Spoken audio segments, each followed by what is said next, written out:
Hello, everybody. Welcome to this GGP Connect webinar. We're delighted this week to receive or give the platform to the Estonian team that has been engaging in a pilot of the GGP in the past months and are about to launch the full wave of the GGP. So this is really exciting in order to try to share some insights as to how do we reach respondents, how difficult it is to reach respondents in push-to-web survey. So we really look forward to hearing their lessons learned. So just a reminder of how this will work. They will have about 25-30 minutes to present, and then we'll turn to the audience for questions. So you can, but while they're talking, you can still start posing your question using the Q&A button at the bottom of your screen. And then you can also, once we formally open the discussion section, you can also raise your hand. This meeting is going to be recorded and therefore going to be put on our website after the event. And final remark from me, keep in mind that after 1 hour, we will formally close the webinar, but we will keep it open so that if some of you have more questions that you want to ask, please feel free to hang out and ask those questions to the presenters. But without taking too much time here, please let me introduce the two speakers today, Tiina and Martin, who are going to share their insights with us. So, Tiina, it's all yours.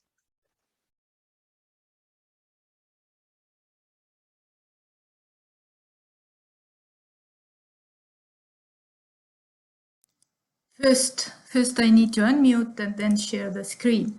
Thank you for this opportunity to share our experience of the pilot survey we did in this year in spring, and afterwards we give some details about the main survey as well. So the pilot GGS survey in Estonia. I am Tiina Tambaum from Tallinn University Institute for Population Studies. We launched our pilot GGS survey, which is a web-based questionnaire on at the beginning of April, and it lasted 9 weeks. We did the individual sampling frame. There was 12,000 members of the sample, and they represented the population at ages 18 till 59, and there was age groups, sexes, and two language groups presented in this sample. We have 25% of population Russian-speaking population, and that's why we had Russian and Estonian language questionnaire and all other tools to be used. What was the most important is that in pilot we tried to test incentives, which would work the best in the condition of a limited budget. First, of course, we asked to design logos and websites. In other way, it is impossible to exist at all, and all these marketing tools were in 2 languages as well. Incentive groups. First group, these were equal groups. There was 4,000 persons in every incentive group. In the first group, there was the unconditional award. Everybody who had completed the questionnaire, got the access to 12 magazines or newspapers. The second group participated in the lottery. There was €50 value shopping cart, and the third group also participated in the lottery, but in addition to that, they got the feeling that they participated in donation to some NGOs. But let's see one by one. The first incentive group, they was able to get the access to 12 magazines for 2 months for up to 5 persons. That means for themselves and for friends and family members as well. And it was they were able to activate it in 5 different devices, tablets, mobile phones, and so on. And there was daily newspapers, weekly newspapers, web portals available in this list.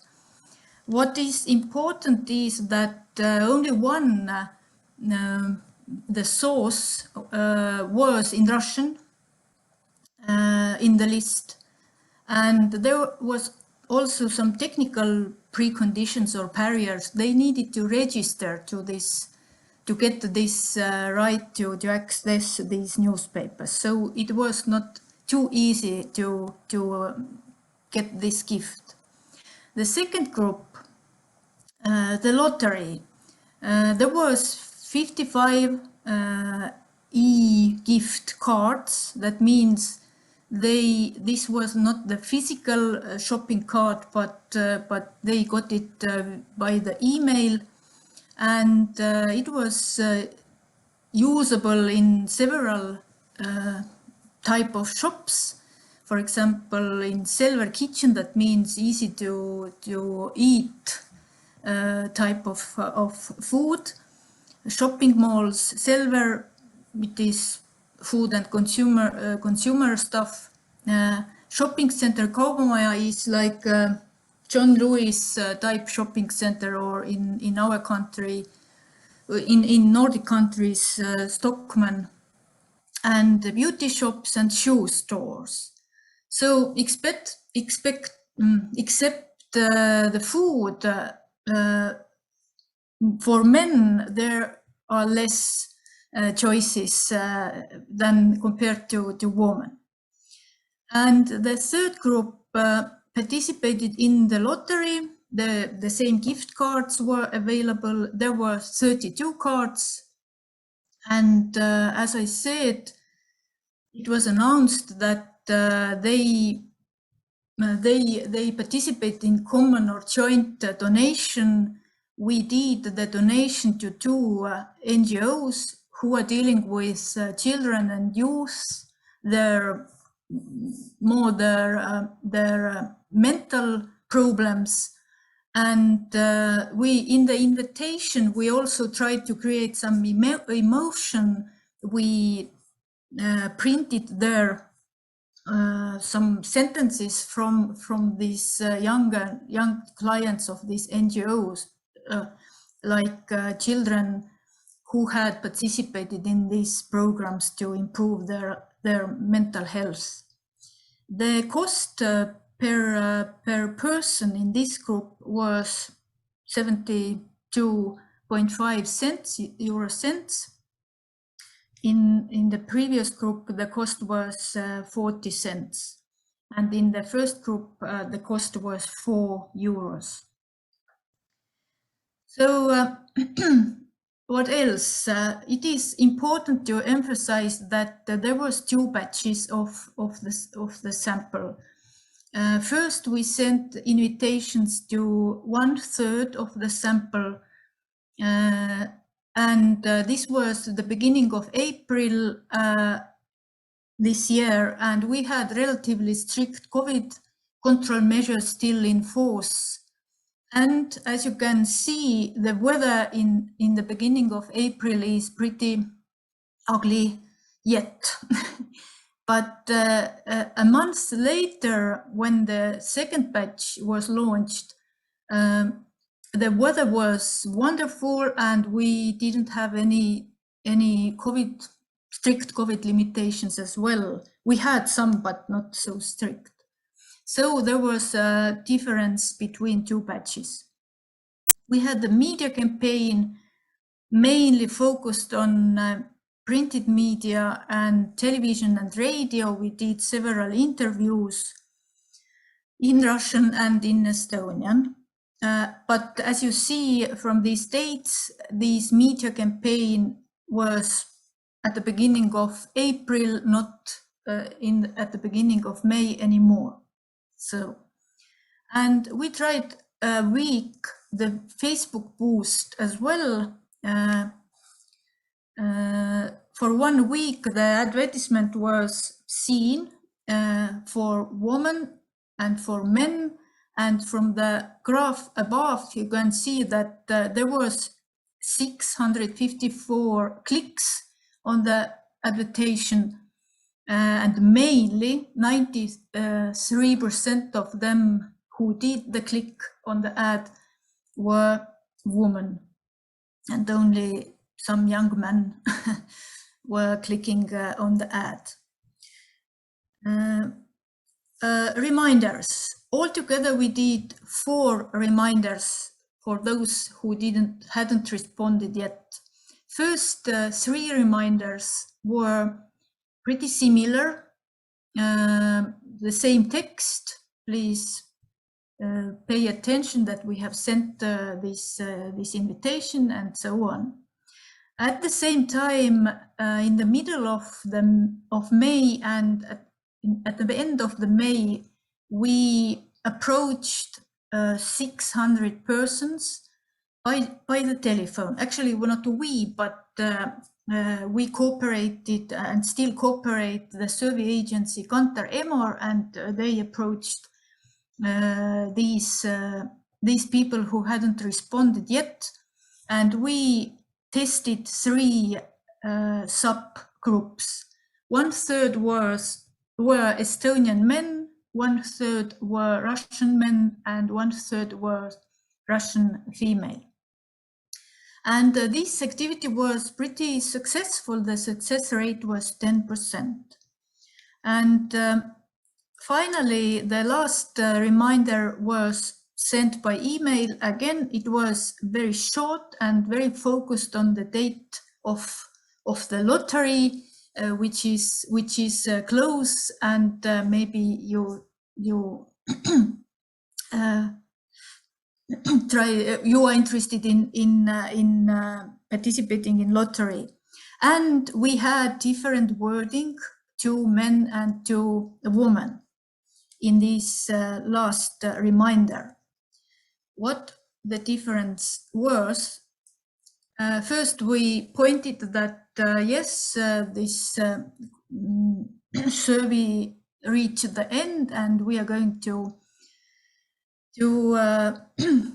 activate your incentives, and then we pointed that you as a men represents other men, and the views of men, whether they live alone or with a partner, have children or not, must determine Estonians' future family policy equally with the opinions of women. So we collected some random feedback that men had thought that if they are alone or they don't have children, they are not counted as family, and they have got this invitation mistakenly. So we emphasized that nevertheless they are very, very valuable respondents. For women, we stressed that their views, whether they intend to start a relationship or a family or not, whether they have children or not, must determine the Estonians' family policy in the future. So there are some differences in details compared to men and women. And as a result of this exercising, we got the response rate for first batch, it was 21%. We expected 25%, but we didn't approach this. And for the second batch, the response rate was almost 16%. So Martin takes now over and gives some details about these results.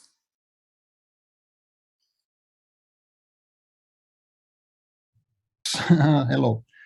So now I hope everybody can hear me. So I will also show my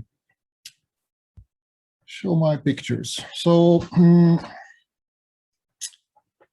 so my name is Martin Klesment. I come from the same institute. I'm skipping some of the slides here because it's repeating what's already been said. Just the sample was a little bit, a few hundred higher than 12,000. We had to add a few people in the end, but anyway, so the final response rate is 18.1%. If we also include those who did not complete the survey, so incomplete records, so it would be higher, but well, that's the question whether it's in use. Now about these reminders and incentives. So what we tried to do after the pilot was to assess how well these things actually worked. And Tiina already explained how this incentive partition was done, and also a little bit about how the emailing of reminders worked. And so my task here was to see whether it's actually producing any results. Before I get to that, I will show the response rate by age and language group. So you see that women are mostly Estonian women are much better represented than any other group here. Men are mostly below average, and the non-natives are also below average of response rate. So these are the groups which are more problematic, whereas it seems that with Estonian women we are having more successful result. If we look at how now this is all women who are born in 1961 to 95. How do they compare with distribution of their birth year over what we see in the register? It's probably not too bad. So of course, in the survey, it's much more fluctuating because there are only 1,200 respondents. But it seems that we don't have this age problem, at least in the case of women. It's probably much more severe in the case of men and foreign origin group. Also, what I have tried so far is to see what are the number of children of these women. How does it compare with the register? It's not an exact fit, but it's getting quite close. And bear in mind, this is without any weights calculated or applied. So, but this is of course the best responding group in this survey. So we'll see how the others will fare. Now back to the question which I kind of proposed a few minutes earlier was, how do these reminders and incentives work? So what I'm going to show is that the analysis of the first contact, the first reminder, and the second reminder. So this was in a very loose way documented by the agency. They are just entering simple text comments after each week passes. They enter whether the person has completed, or they are refused, or they have done something else, or they send another reminder. So up to 4 reminders, and I will look only the first 2 after the initial contact. This is now the overall response rate before breaking it down by reminders. And a few variables which we are able to use here are age, education, language group, also the incentive group. And here you see that overall, if we all take all the responses together over this pilot survey, the incentive group doesn't seem to make any difference. What makes difference is the batch, which means that in April there was much more enthusiasm in replying to or responding to the survey, and that highly educated people are also more eager to participate. Also women, but again, the foreign origin group are less likely to respond. So this is the overall picture. Now, if we see what happens week after week. So in the first notice, those who complete the survey, let's say before they send the first reminder, they are more likely to be in this incentive 2 or incentive 3 group. And it seems that so these 2 groups are more likely to quickly respond to the survey without them having to receive a first or second reminder. Otherwise, if it's already the second or third reminder, these incentive groups do not anymore differentiate. As you see, other variables, education and language group, they are quite consistent across this different, let's say, weeks here. Also, this batch group is also quite consistent. So everybody who was receiving it in April was much more likely to complete the survey. So this is my part. It's a little bit food for thought, maybe. Not any kind of final result, not in any way, but something we probably have to consider when going forward with the service. So thank you very much. I will stop sharing now and give it back to Tiina. Thank you, Martin. And the fairy tale goes on. This week we launched our main survey, and the pilot was organized to be learned from this experience. And what did we learn? First, we have only one batch now, and we sent invitations during 1 week, this week. This time we have the samples 32,000, and the sampling frame is the same. And incentives, we took this third group of incentives. So we organized the lottery, and we do the joint donation to 3 NGOs, the same 2 NGOs as we had in pilot, but we added one more, the foundation, Tartu University Children's Foundation, who is dealing with children's physical health. But we succeeded to find a sponsor. A sponsor gave 10,000 euros to be organized the lottery. That means we can launch or announce the prize, the award of 2,000 euros for 4 respondents, and we will pay taxes as well. To avoid the situation that somebody completes the questionnaire to just to be part of this lottery, we wrote, not in the invitation letter, but we wrote in the website these conditions, what type of respondents will be included into the lottery, and we determined the rules that there should be less than 5% of refusal options in the questionnaire.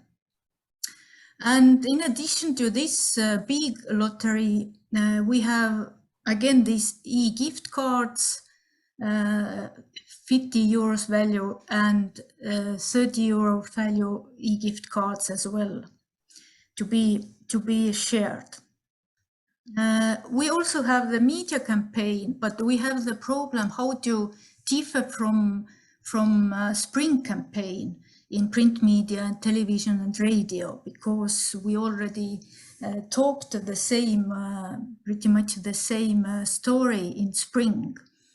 That's why we did some more work in social media. We produced the video, 2 videos actually, in one singing marriage, Estonian-Russian mixed couple, famous couple here, Tanya and Mikk, invite people to be part of this survey. And also the Minister of Social Protection, Mrs. Signe Riisalo, sent the video invitation in both languages to respondents. What regards to reminders, then yes, the first one will be the regular one with the link of this minister's invitation, and the following reminders we will decide when and how, but we stress on this telephone work. Our survey agency agreed to approach 7,500 persons by telephone. So thank you for the attention, and it will be interesting to hear your questions.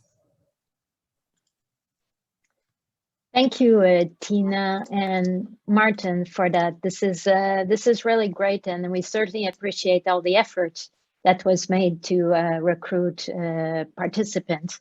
Now, there's already, while you were talking, there's already quite a lot of questions in the chat. So let me pick up on two of them. There was a bit of confusion about your sampling frame. So if I'm not mistaken, you used the official Estonian population register to draw your sample. But then there's 2 questions about that. One is, which information was in that sample? Do we understand well that there was the address and the email and the phone number of people for giving you 3 points of entry? So if you could clarify that. And then another one is, there was a lot of confusion about the Facebook ad, the Facebook booster. Was that to recruit additional respondents, or there was some confusion? So maybe if you can clarify these 2 points, that would be great. Okay, thank you. Yes, we did use the Estonian register, and most of these people in the register have their email address in the register. If they don't have, then there is the high probability to have their telephone number. And even if they don't have neither telephone number, there is the snail mail address. So this is the sequence to approach them. Of course, some email addresses don't work and so on. What is maybe important is that in this main survey, we decided not to use snail mail anymore. If we don't have the email address and telephone doesn't work, mobile phone mainly, then we don't approach them. There was very few of those people in the register. So that's why we were able to save money for telephone, approaching by telephone to these respondents not responded yet. I see. Okay. Yeah. The second question, Facebook. Yes, all these campaign, the main message of these campaigns is that if you get the invitation, please respond. And in Facebook was exactly the same. If you have got this invitation, you are the member of the sample, please respond. Okay, so these are not people that were able to add themselves to the sample. They saw a Facebook ad and thought, oh, this sounds interesting. And okay, so that was just if you had received an invitation. Okay, I think that that clarifies. Thank you. Turning to the audience, a reminder, you can use the Q&A, you can raise your hand. Any questions from the audience? If not, I have another question, Tiina. Is what we know from other pilots is that there are quite a lot of people who did went to the landing page where all the consent and the information on the survey was, but didn't proceed further. Do you have some information on your side as to what happened in your case? Martin, do you remember the percentage? Yes, we definitely we had this huge amount of people, but I don't remember. Yeah, I'm not really sure here, but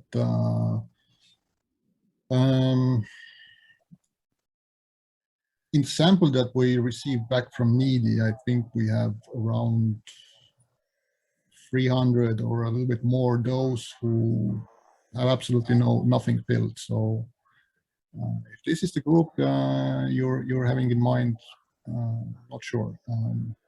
We have to check this. Yeah. And part of the reason why I'm asking, and this is something we may want to, we're thinking of trying to improve, is that if people are motivated to at least click on the link that they were provided and go there, and then they go on the landing page, it could be that right now the information is a bit overwhelming or not terribly attractive, and then they don't get the motivation to pursue further. And that's, we're just trying to see where are the main stumbling block for respondents. I was wondering if you had any insights on that. I think at least one thing that did come up with our conversation with the agency was that in some cases it's difficult to fill in. For instance, occupations. I think there was some issues with that or some question which people really don't know how to answer. Or there are maybe also a few attitudinal issues that maybe all this. Some people are maybe more sensitive to some questions, and they stop there. So say that that's the limit for me. I don't really want to talk about it. But I think it's very difficult to say to me which was the most maybe Tiina knows better about it, because or if some of our colleagues are here, they can also chime in and I think the questionnaire is very long and they just got tired because the seventh model seems to be not very often, but often the spot they quit. Where exactly did you say? We have talking about the sevens. If they have completed 7 models, then we have at least something already. Yeah, but okay, because there's indeed just because it is too long, the questionnaire is really very long. Yeah, because there's a question here in the chat asking to which extent did the breakup happen in the partnership histories, which is of course cognitively the most demanding part of the questionnaire, where there's tons of dates to be remembered and entered. After that, you would hope that the rest of the questionnaire is easier. So to which extent is this breakup, was it in the life history section? As far there was no possibility to change the questionnaire, we haven't analyzed this yet, so we don't have exact answer for that. Okay.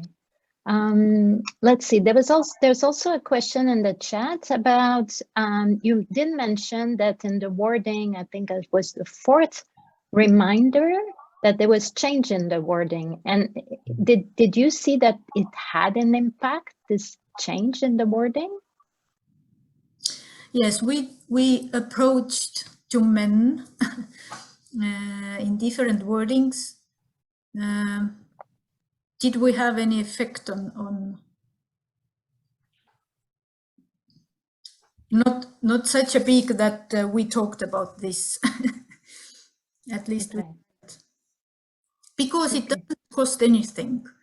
A little bit, yes, but it's it's very human and very interesting to approach to the persons more personally than just as an average. Yeah, yeah. There's a question also about there were 3 incentives in your pilot, and the question is why did you choose that, and how did you sort of make priority? Was it just convenience for you, or it's something that you knew that the agency had suggested that this was popular among respondents? How did you come up with these 3 incentives? There was the mix. First, I explored the literacy. I read several articles, and in other age, there was our limitations. What type of invitations do we have? How we can handle or manage with this?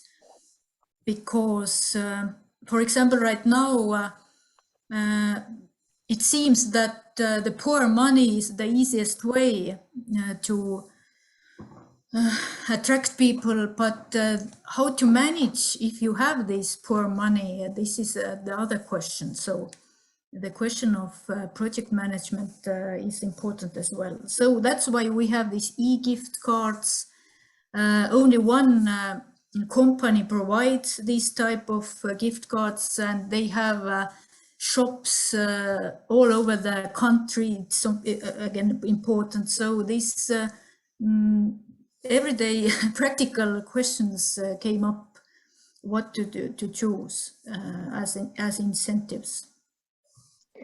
And yet we got the impression that your unconditional incentive, that is the access to the magazine, didn't seem to produce way better effect than the other group. While there's some literature and the survey methodology literature that always suggests that unconditional incentive works really well. So do you have any insight there? There can be several reasons for that. First, the same company offers this type of set of magazines for everybody, and it's not too expensive, and they had this marketing campaign for that. The second, maybe these magazines, maybe for this target group, we should provide some access to Spotify or some more modern sources. Yeah, and as I noticed, did the note that there was only one source in the list in Russian, so too few options for Russians. Yeah. And Martin, you did present the results by incentive groups and saying that the difference was not large, only after, I think, the first even before the first reminder. But just to clarify here, it's a question from the audience.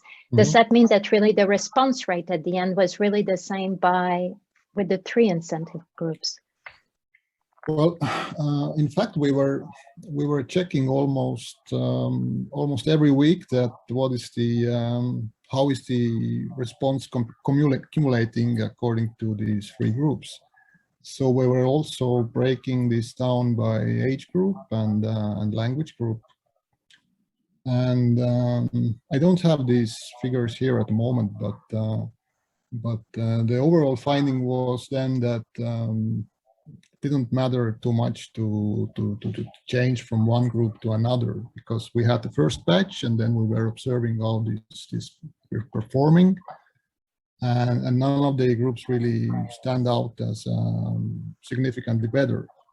So this was also one of the motivations to not pay too much attention into this. But of course, if one of them would have been significantly better, I suppose it would have been a good news, but didn't really.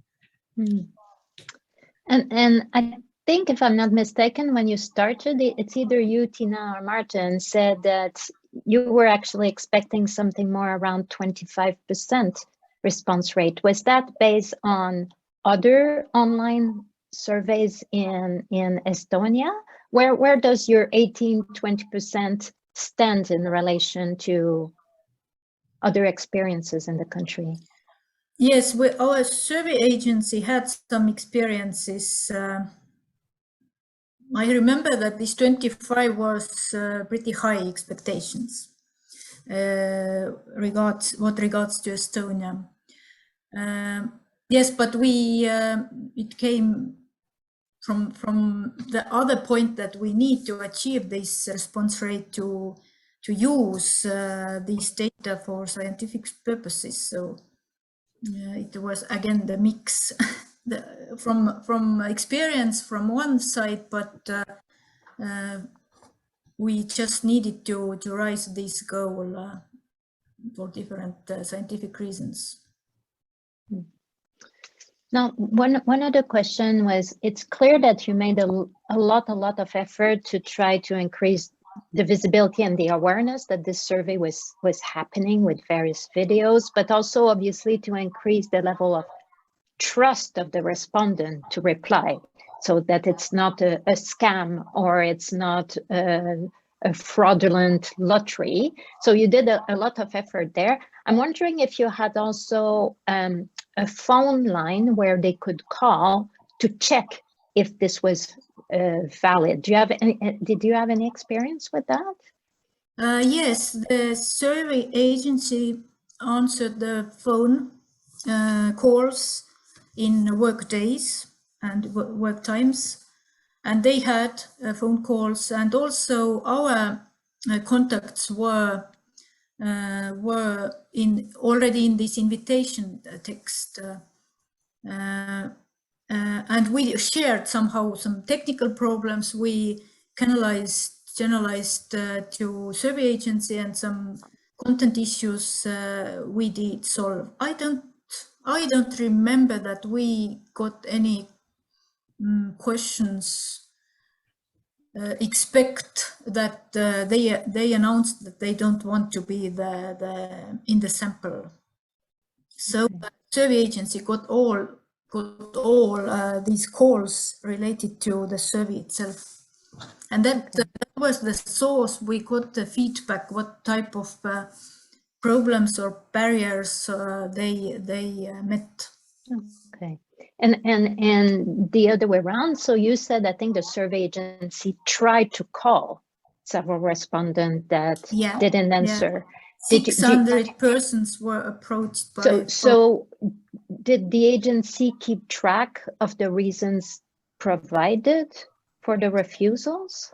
Yes, not very systematic in a systematic way, but yes, they of course they entered some remarks to their system. Yeah. But I guess you have not had time yet to really look into it to see. Okay. No. Yeah.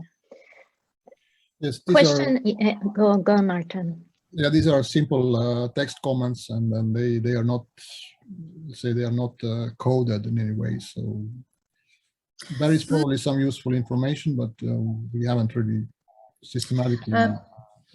We had we had meetings, team member meetings on regular basis in every week. So actually we were aware of this feedback and very updated all the time. That's why we haven't analyzed this, but we have in our heads. Okay. Yeah. I'd like to turn to Martin with one of your findings when you compare with the population register in terms of number of children. You got a relatively good fit in the sense that the data quality seems relatively reliable. I don't know if you could maybe share back that graph that you had in your presentation with us. Because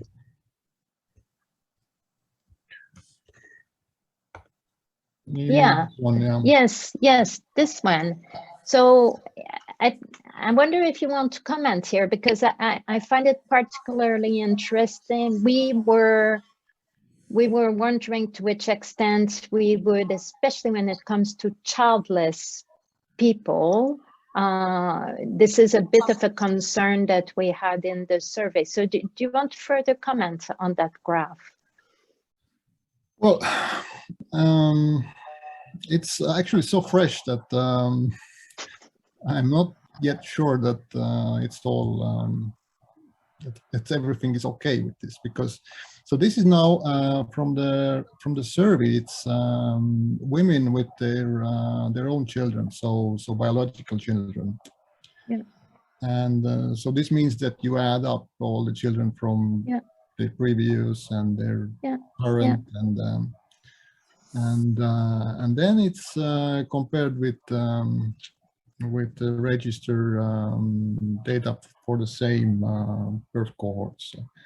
I don't know if it's good or it could be better. Of course, you have to consider the women are here probably the best responding group. So yeah.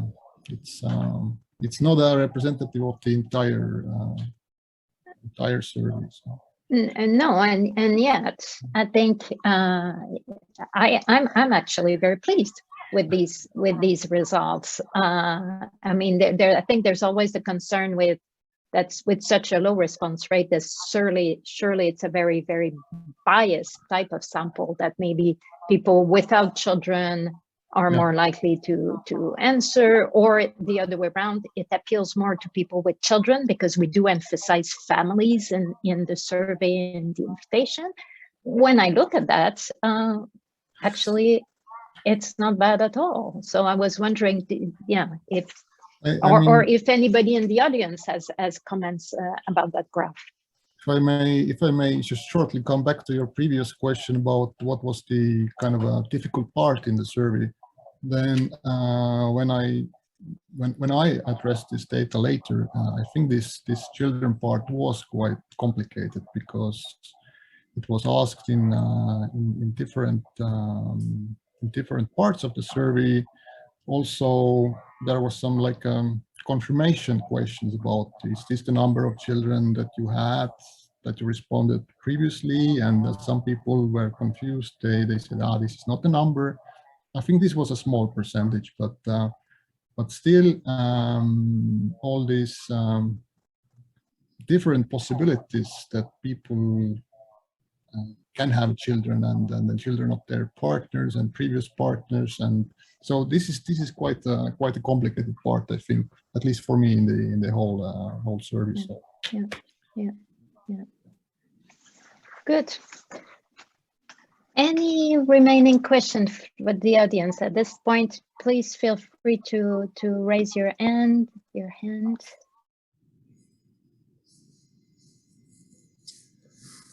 If not, We've already exceeded slightly the time normally that we allocate to these webinars. So I'd like to thank both you, Tiina and Martin, but also your whole team behind you that we didn't see on the screen right now for all your efforts and for sharing that with us. And of course, we wish you the best of luck with the new full wave that has just started. We look forward to get further results from you. So we're going to now close the webinar. I want also to thank all the attendees, but if you want to stay, please do so on the line. Our speakers will stay for another 10 minutes or so that you can further interact with them in a more informal way if you want so.